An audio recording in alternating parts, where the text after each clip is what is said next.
Yun guys, panibagong vlog, panibagong araw naman ngayon guys, no. Dito tayo sa bahay guys, no. Galing ako doon sa mga punong mangga kanina. Nag vlog din ako kanina doon. Kaya ano naman tayo guys, no? Nag vlog naman tayo, panibagong vlog at panibagong oras ngayon. Ay nako, ano ngayon guys, oh, masama namang panahon ngayon guys. Ngayon tingnan nyo guys, oh, parang umuulan naman ngayon, oh. Yan guys, oh, yan, walang init guys. Kaya dito muna tayo sa bahay, mamaya pang duty ko.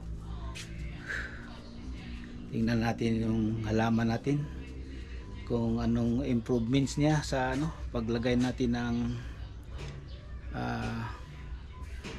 yung mix natin na kukupit at saka yung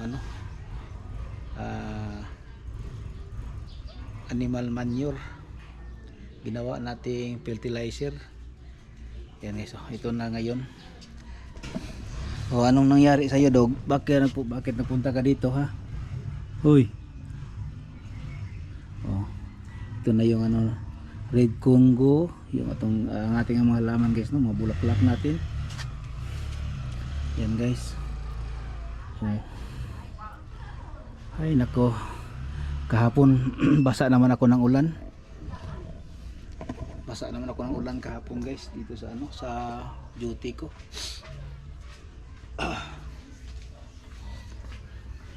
Kaya parang masakit yung ulo ko guys.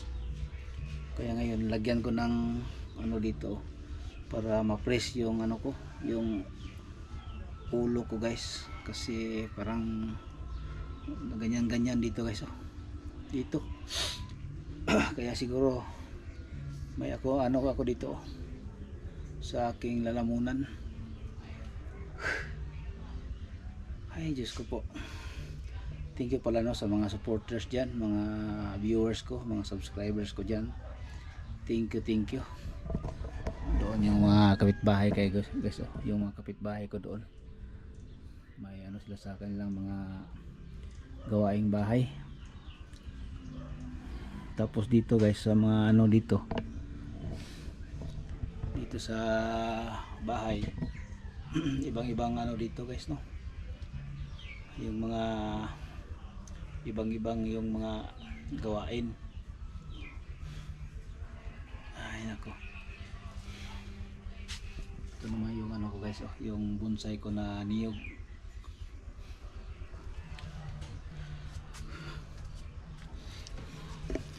At ito naman yung guys, oh, yung bonsai ko na niyog, oh, ito maganda na tingnan guys, no.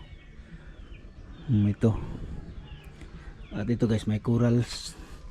Nilagyan ko ng corals dito para hindi masyadong yung hangin ba, dahil rice hull ito, magaan lang guys ito. Kapag malakas yung hangin, yung mga rice hull, oh, katulad dito guys, oh, malakas ang hangin, matanggal ito. Kaya nilagyan ko muna ng bato ito guys, corals galing sa dagat. Ang layo pa na kinuhaan ko na yan guys, yung corals na yan, marami yan guys dito. Ang iba dito, oh, dito sa sa labas, sa natabunan ko, marami pa dyan guys. Pang display ito guys. Yan, dyan lang muna yan para mahugasan, kung mabisbisan yan, matanggal yan ang Tapos ito guys, marami pa ring yung hulmigas, yung tinatawag dito na sa amin na hulmigas, yung sa inyo sa mga Tagalog mga langgam. Ay nako, kainin niya yung guys, yung ugat ng niyog. Ito guys, oh, ito guys, kunin ko naman ito guys. Ito pagka magbuka na itong ano, itong lumalabas na ano, dahon, katulad na dito guys. Tapos kunin ko naman ito, dito putulin ko naman ito guys, oh. Saka ito, kung malaki na ito guys, para magkalit-lit yung dahon ng ating bonsai, ganyan. At saka ito guys, process pa ito, ipa-process ko pa ito guys, no, itong isang bonsai ko. Ito kunin ko naman ito guys kapag mag ano na ito, pwede na. At saka ito kapag bumuka na ito guys, oh, ito kunin ko na ito naman. Hindi ko na ito kinukuha guys para paglakas ng hangin, dahil no, ano pa ito, parang labong pa, madali pa yang maputol. Ito kunin ko na ito kapag mag ano na ito, katulad na nito guys ba, yung palwa niya mag ano na, gulang na yan. Saka dito guys, kita ko yung isa ko, yung bonsai ko, parang lumalaki na ang kanyang dahon. Ito guys, oh, itong proseso ito guys, oh, maganda tingnan na yung dahon niya, oh, yan. Ito yung animal manure na nilagay ko dito, yan.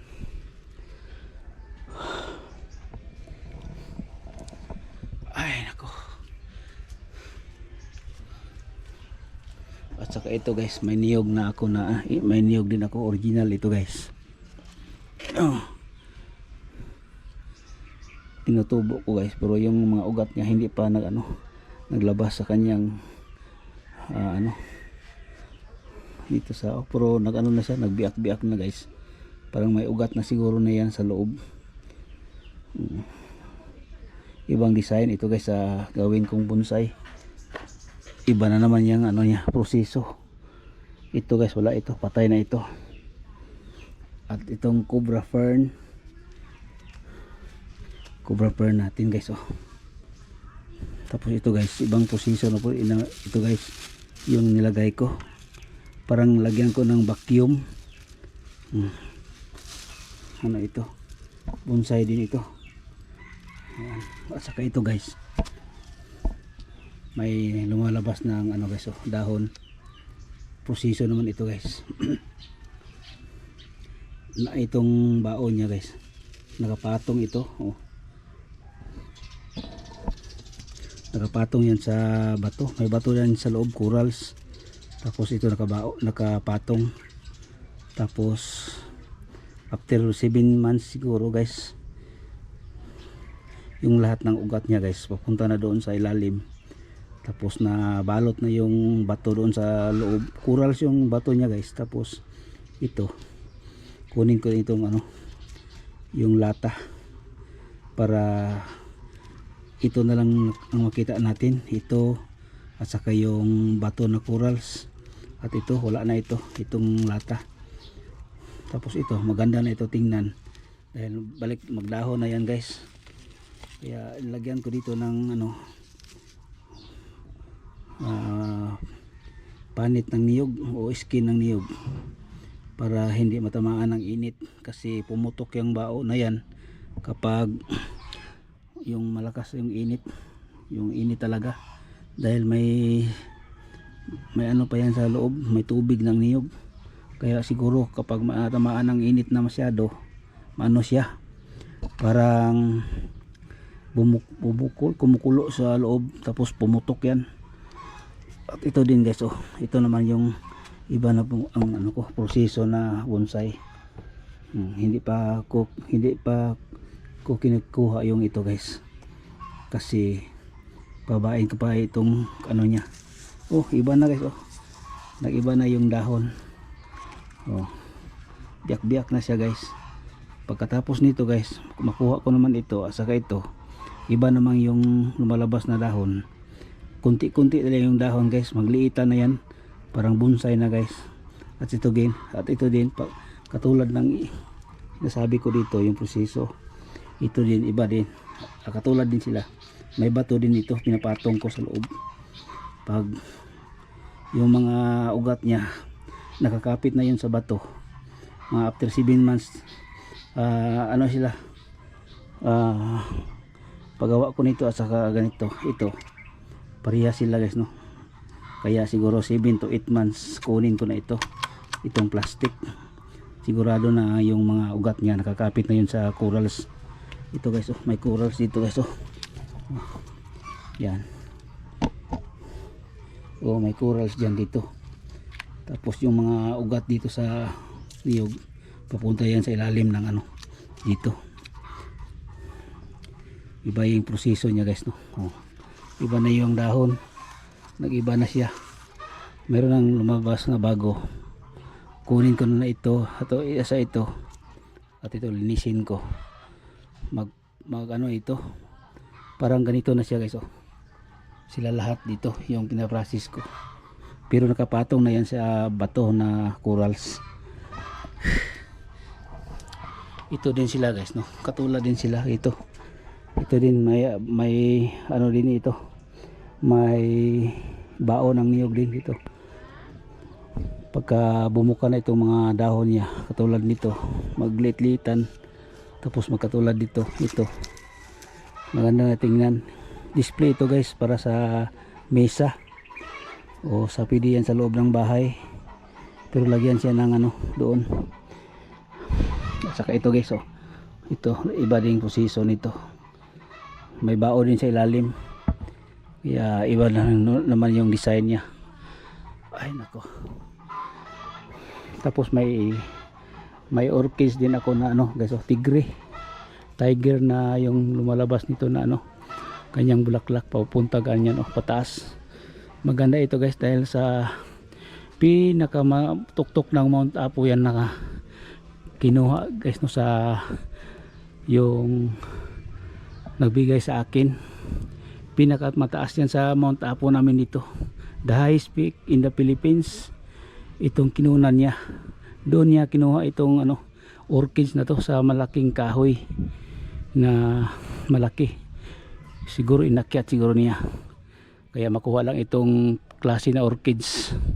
Maganda itong orchids guys, yung bulak niya, yung ano niya, matagal mamatay, matagal matanggal yung mga bulaklak niya, yung mga ano niya.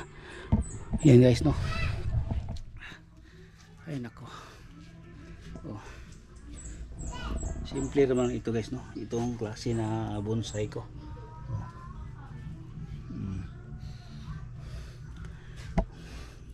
Ito guys, mga 9 years na ito, o 9 years o 8 years ito, 8 years to 9 years ito. Ay. Tapos mayroon ako dito, ni gawa ko ng ano para sa design sa mesa. Ito guys, so ito ay tinatawag na putos ito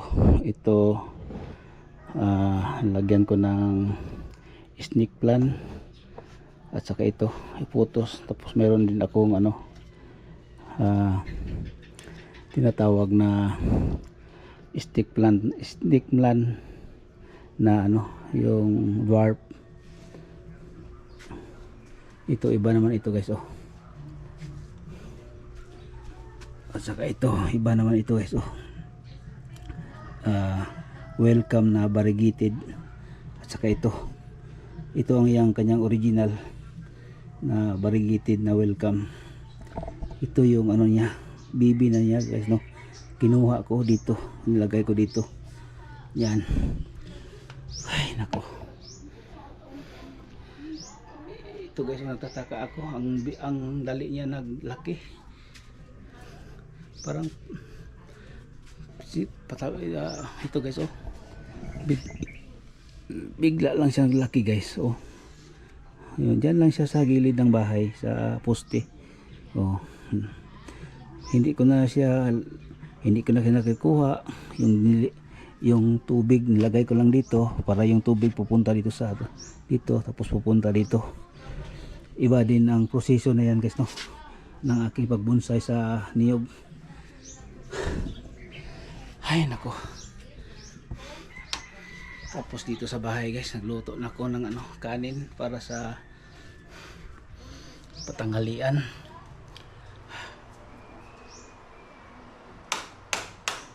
Oh, nanood din ako ng TV. Pinabayaan ko. Ayan guys, nagluto na ako ng kanin. Tapos may dito guys, may binili ako kanina na na nangka. Oh, ito guys, ginataan na nangka guys. Oh, masarap ito. Binili ko kanina. Yun. Yan ang ulam ko mamaya. Asa ito guys, may snake plant ako na mataas dito. Maganda yan sa tingnan guys. Bakit nilanggam naman ito? Itim na mga langgam. Ay nako sa inyo.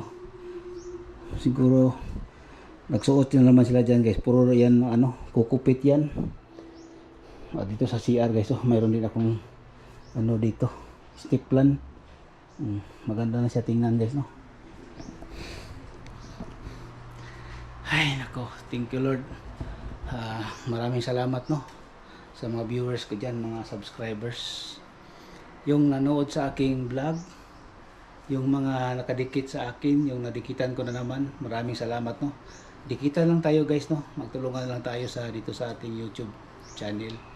Kasi para sa akin, mga YouTuber dyan na katulad ninyo, at pumasok din ako sa YouTube. Sana yung mga hindi pa na-monetize katulad ko, sana matulungan ako ng yung makakita sa aking vlog ng mga malaking viewers diyan, yung malaking mga YouTubers na sana matulungan ninyo kami, mga maliit na bahay pa sa pag-YouTube.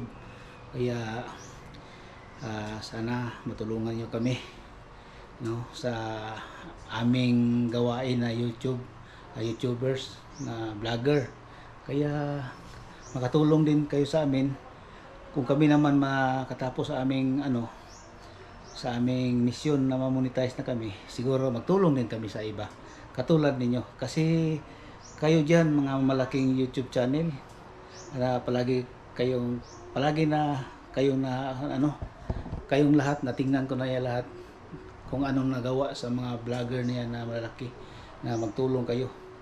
Kaya ina-idol ko kayong lahat diyan sa mga mga YouTuber na charity, at saka kahit hindi ako mag-charity, basta makatulong lang ako kung ma-monetize na ako guys, para may pa ako pang tulong. Kaya thank you sa mga subscribers diyan, mga viewers. Sana hindi kayo mag-skip para makuha ko yung subscribers ko na 1,000 subscribers na hindi malalagas. Tapos makuha ko yung 4,000 watch hour at saka $100.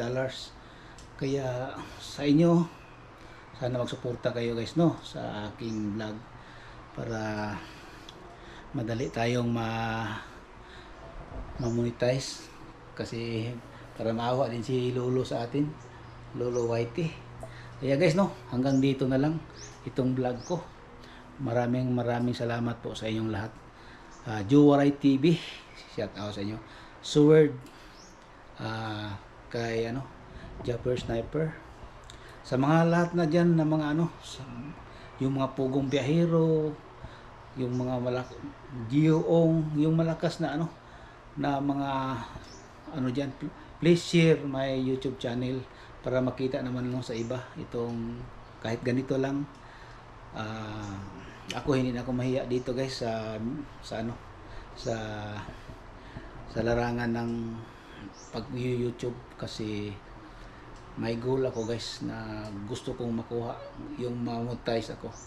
Kahit ito lang yung vlog ko, pag ma-monetize ako guys, pupunta ako ng mga bukid, pupunta ako ng mga kapatagan na yung mga magandang views, maraming tao, at doon ako mag-vlog kung sino matulungan doon guys kahit makabigay lang tayo ng kahit maliit lang para sa nangailangan. Kaya gusto kong matulungan niyo ako guys, no. Yun, thank you sa ngayon sa iyong pagpanood diyan. Maraming salamat po. God bless. Maraming salamat sa inyong lahat.